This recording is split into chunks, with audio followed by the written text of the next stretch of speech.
for the last time, welcome back to 15 lessons in 15 weeks. This is finally week 15, and that means this week I turned 30 years old. It has been such an incredible journey. I think I've said this in many other videos over the last few weeks. I'm so glad that I put this challenge before myself. I am very glad as well to be finishing it.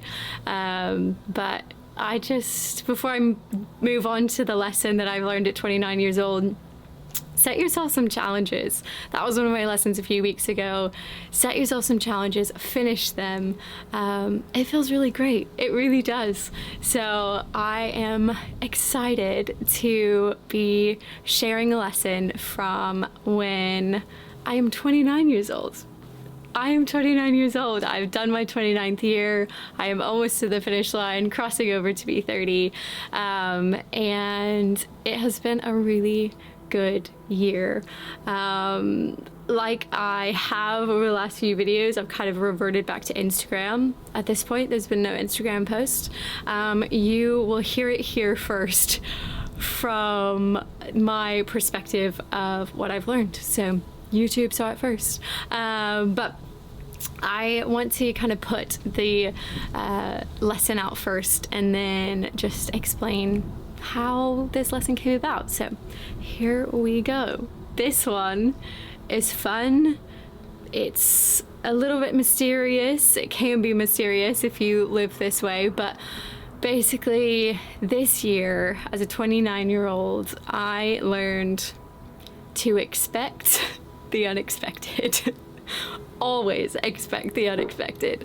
And you know, I think sometimes many of us will obviously make kind of plans, and we, you know, whether it's making a plan for a party or maybe a wedding, or maybe you're making like plans for your life in a few years' time. But I bet if I was in the room with 100 of you, if I asked you to raise your hand if those plans went exactly how you planned them to, I bet many of you would raise your hand to say no, they didn't.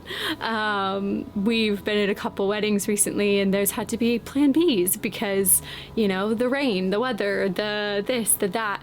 And I think what I've learned this year, not in a bad way, it was to expect the unexpected. And there's a couple of reasons why. I think when you learn how to expect the unexpected, you're then prepared how to deal with the unexpected. I've heard it in a number of ways that people say you can see kind of your true self. Your true self comes out when unexpected things happen, because if everything is going right, then obviously your best foot is forward. You're at your most happiest, or you're at your most comfortable.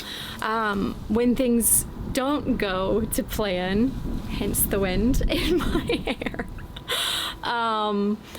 then you start to kind of feel flustered or stressed, or maybe just completely, you know, thrown off, and your groove is thrown off and you don't know what to do. If you expect that the unexpected can happen, then you might be able to counteract that.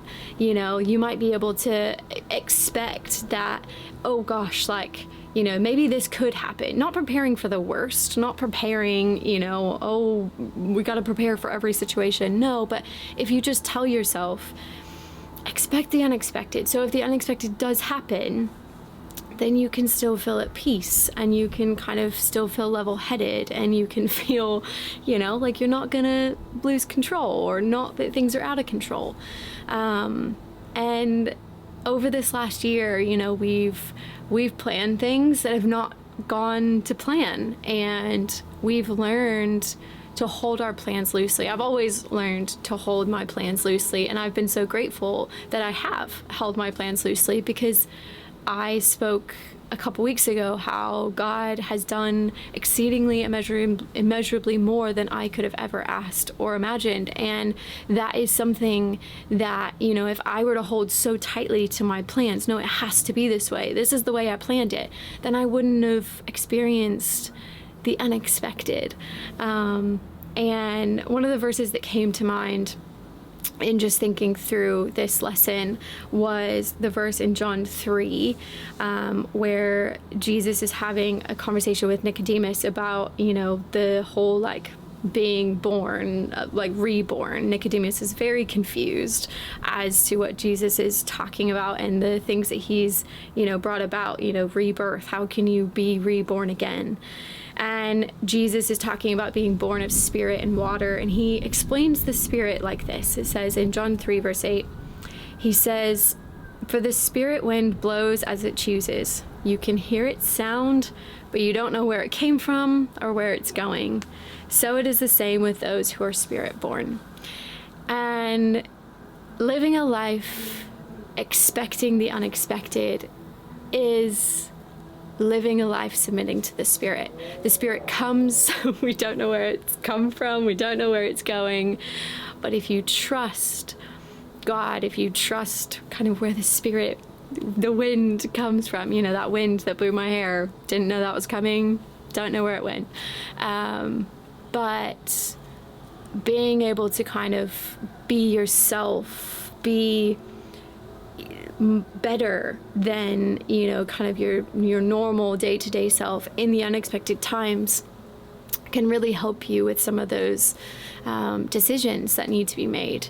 There's been decisions that Josh and I have had to make over the last year that have felt very high pressure and felt very serious, and at times have come where we least expected it. But we've always held on to that peace. We've always held on to, this doesn't feel where God is, wanting us. This doesn't feel like we're supposed to do this. And honestly, it's been such a great lesson to learn, especially alongside Josh, in our marriage for both of us. And it's something that I will hold on to for the rest of my life. Expect the unexpected and really learn how to thrive in the unexpected times as well. I wasn't expecting to do this challenge, but in a moment I felt really urged and really challenged to do it, and I did. And I'm so glad that I grabbed hold of the unexpected and pushed it and made it a reality, because I'm so glad that I got to share this time in the lead up to turning 30 with you guys, and I hope you think the same. And I do hope that these challenges have just encouraged you to step out, encouraged you to look deep, encouraged you to really kind of go outside of your comfort zones. And I hope that, maybe if you're having an off day, maybe you come back to some of these challenges and remind yourself, you're not in this alone. You're in this with somebody else. And I hope I can be a good friend, to be an encouraging and challenging voice alongside you. I know sometimes I'll have to revisit these lessons. I've had to revisit these lessons myself over the last 15 years. So I am going to leave it at that, and I'm going to say goodbye to you all in this sort of format, in this 30 format, for the last time. But you'll be seeing both Josh and I on this channel in many different capacities beyond this. But I get to wrap up this challenge, and it feels so good. So thank you for joining me for 15 lessons in 15 weeks. I hope you have an amazing time, life, journey, process, all the things. And may you be very, very blessed. I'll see ya when I see ya. Bye.